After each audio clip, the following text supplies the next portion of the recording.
Hello friends, welcome back to Smart Birds. இந்த வீடியோவில் நம்ம என்ன பார்க்க போறோம்னா, நம்ம லாஸ்ட் வீடியோவில் வந்து இந்த கொஞ்சம் குட்டீஸ்லாம் கலெக்ட் பண்ணி பக்கெட் ப்ரீடிங் அப்படின்னு சொல்லிட்டு நம்ம ஒரு வீடியோ போட்டிருக்கோம். அந்த வீடியோட கண்டினியூஸ் தான் இது. இப்போ என்னென்னா, நாங்கள் கடையில் வந்து மீன் இன்னும் கொஞ்சம் குட்டி போட்டிருக்கு. அது மட்டும் இல்லாமல் கடையில் கொஞ்சம் ரெனோவேஷன் ஒர்க் கூடுது, கொஞ்சம் சில கரெக்ஷன்ஸ் ஓடிட்டு இருக்கனால நம்ம குட்டியை அனுப்பிச்சு அங்கே வச்சு நம்ம வளர்க்க முடியாது அப்படின்றனால இருக்கிற எல்லா குட்டியுமே பேக் பண்ணி நான் வீட்டுக்கு எடுத்துகிட்டு வந்துட்டேன். கிட்டத்தட்ட நமக்கு எவ்வளோ குட்டி இருக்குன்னு நம்ம எண்ணவே முடியல, அவ்வளோ குட்டி இருக்குது. மினிமம் எனக்கு தெரிஞ்சு 300 to 400 குட்டி இருக்குது. எல்லாமே பிளாக் மாலி, ஒயிட் மாலி, மிக்சடு மாலின்ட்டு ரெட் மாலி மட்டும் 1-2 இருந்துச்சுன்னு நினைக்கிறேன். டோட்டலாக நிறையா குட்டீஸ் இருந்துச்சு. எந்த மீன் போடுறதுன்னு தெரியாத அளவுக்கு எல்லா மீன் குட்டி போட்டு தள்ளாரமோ எல்லா குட்டியும் பேக் பண்ணி தூக்கிட்டு வந்துட்டேன். இதை வந்து நம்ம வீட்டில் வச்சு நமக்கு அந்த கொஞ்சம் பெருசாக்கிட்டு அதுக்கப்புறம் நம்ம கடைக்கு கொண்டு போகிறதா பிளான். இப்போ கடையிலேயே வச்சு வைக்க முடியல, கொஞ்சம் டஸ்ட்டு வந்து நிறைய ஆகும் அப்படின்றனால எல்லாத்தையும் எடுத்துகிட்டு வந்துட்டோம். ஸோ நம்ம பக்கெட்லேயே தான் விட போகிறோம். ஆனால் தாங்குமா அப்படின்றது எனக்கு கன்ஃபார்மாக தெரில. ஏன்னா பக்கெட் வந்து கம்மி தான். இதில் வந்து நம்ம இருக்கிறது ஒரு டோட்டலாக ஒரு 400 ஃபிஷஸ் கிட்டே இருக்குது. இது ஏற்கனவே நம்ம ஒரு 30 ஃபிஷஸ் கிட்டே வச்சுருக்கோம். இது ஒரு 400 அப்படின்றப்ப நமக்கு தாங்குமா அப்படின்றது தெரில. நம்ம என்னென்னா ஒரு 1 day 2 days மட்டும் நம்ம இதில் ஹோல்ட் பண்ணிவிட்டு, ரெண்டாவது வந்து நம்ம இதுக்கு தனித்தனி டப்பாக மாற்றிடலாம் அப்படின்ற ஐடியாவில் இருக்கேன். அதாவது எப்படி மாற்றலாம் ஐடியாவில் இருக்கேன்னா, பிளாக் மாலி, ஒயிட் மாலின்னு சொல்லிட்டு தனித்தனியாக பிரிச்சுட்டு நம்ம அதில் வந்து ஃபிஷஸ் விட்டுலாம் அப்படின்ற ஐடியாவில் இருக்கேன். ஸோ பார்ப்போம் என்னென்ன பார்ப்போன்ட்டு. நம்ம வழக்கம் போல் ஃபிஷஸ் வாங்கிட்டு வந்து நம்ம ஏற்கனவே வச்சிருந்த தண்ணியிலே வந்து லைட்டாக அப்படியே மிதக்க விட்டோம். ஏன்னா அப்போ தான் டெம்பரேச்சர் வந்து கரெக்டாக இருக்கும். ஏன்னா நம்ம மதிய டைம் வந்திருக்கனால வெயிலில் ட்ராவல் பண்ணியிருப்போம். ஸோ அதெல்லாம் எப்படி இருக்குன்னு தெரியாதனால வழக்கம் போல் வந்து பக்கெட்டில் நல்லா மிதக்க விட்டுட்டோம். இப்போ மிதக்க விட்டோம்னா டெம்பரேச்சர் வந்து ஈக்குவல் ஆயிரும். ஸோ வந்து ஃபிஷஸ் கண்டிப்பாக அது யூஸ்ஃபுல்லாக இருக்கும். அப்படியே நம்ம ஃபிஷஸ் எல்லாத்தையும் எடுத்து அந்த கொஞ்சம் அந்த இந்த செடி வேறு கொண்டு வந்திருந்தேன். ஃபாக்ஸ்டெயில் செடின்னு சொல்லுவாங்க இந்த செடிக்கு. இந்த செடியை வந்து போட்டுட்டு கொஞ்சம் டெம்பரேச்சர் கரெக்டாக மெயின்டைன் பண்ணிட்டு ஒரு இன்ஃப்ராஸ்ட்ரக்சர் கொடுத்துட்டு அப்படியே ஃபிஷஸ்லாம் எடுத்து நம்ம ஒரு பக்கெட்டில் கலெக்ட் பண்ணிடுவோம். ஒரு சின்ன இதில் கலெக்ட் பண்ணி பார்த்து செக் பண்ணிவிட்டு அதுக்கப்புறம் எதாவது மீன், ஏன்னா நிறையா மீன் இருக்கும்போது ஏதாவது 1-2 செத்து இருக்கும். அந்த செத்த மீன்லாம் எடுத்துகிட்டு மீதி மீன் வந்து அதில் விட்டுலாம் அப்படின்ற ஐடியாக்காக ஃபஸ்ட்டு எல்லா ஃபிஷஸஸ் வந்து நம்ம ஒரு பக்கெட்டில் மாற்றிக்கிட்டோம். ஒரு சின்ன டப்பில் மாற்றிட்டோம். இந்த இதில் தான் மாற்றணும். இது வந்து ஃபஸ்ட் ரவுண்ட் எடுத்தது. ஃபஸ்ட் ரவுண்ட் அதாவது 2 பாக்கெட் எடுத்துருந்தேன். ஒரு பாக்கெட்டில் வந்து ஒரு 300 இருக்கும்.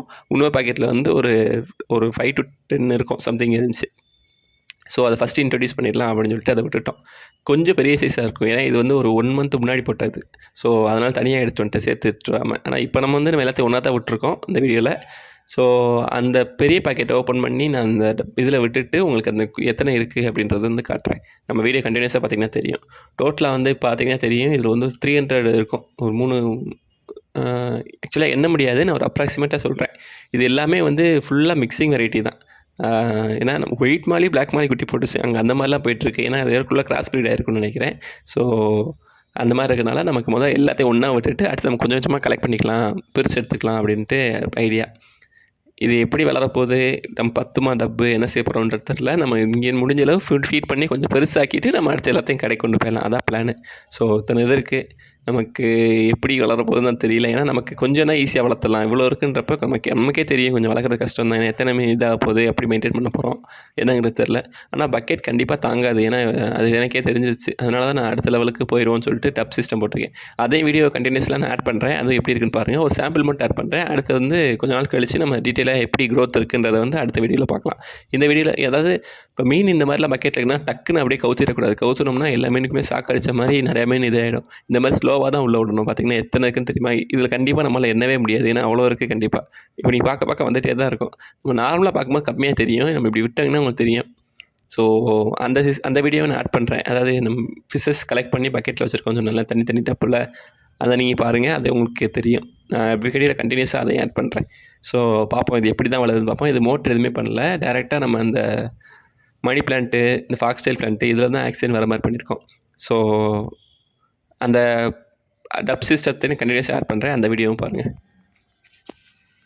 இப்போ பார்த்தீங்களா, இந்த மாதிரி தான் வந்து நம்ம 4 டப்பு ரெடி பண்ணியிருக்கோம். இது வந்து எப்படின்னா நமக்கு இந்த செடி வளர்ப்பாங்கல்ல அந்த டப்பு, அதில் அடியில் இருக்க அந்த ஹோல்ஸை மட்டும் நம்ம அடைச்சிட்டு ஃபிஷஸ்க்கு வந்து யூஸ் பண்ணிக்கலாம் அப்படின்னு சொல்லி ஐடியா பண்ணிட்டோம். இப்போ ஒயிட்டில் வந்து நம்ம பிளாக் மாலி விட்டோம்னா பளிச்சுன்னு தெரியும் அப்படின்றதுக்காக 4 இதை போட்டு 4லேயுமே வந்து ஒவ்வொரு இதை விட்டுருக்கோம். ஸோ இதான் நம்ம வீடியோ. ஸோ வீடியோ பிடிச்சிருக்குன்னு நினைக்கிறேன். வீடியோ பிடிச்சிருந்தா லைக் பண்ணுங்கள், ஷேர் பண்ணுங்கள், சப்ஸ்கிரைப் பண்ணுங்கள். உங்களுக்கு இந்த மாதிரிலாம் வளர்க்கலாம் ஆசை இருந்துச்சுன்னா மற்றவங்களுக்கு ஷேர் பண்ணுங்கள். தேங்க்யூ ஃபார் வாட்சிங். பை. அடுத்த வீடியோவில் பார்க்கலாம்.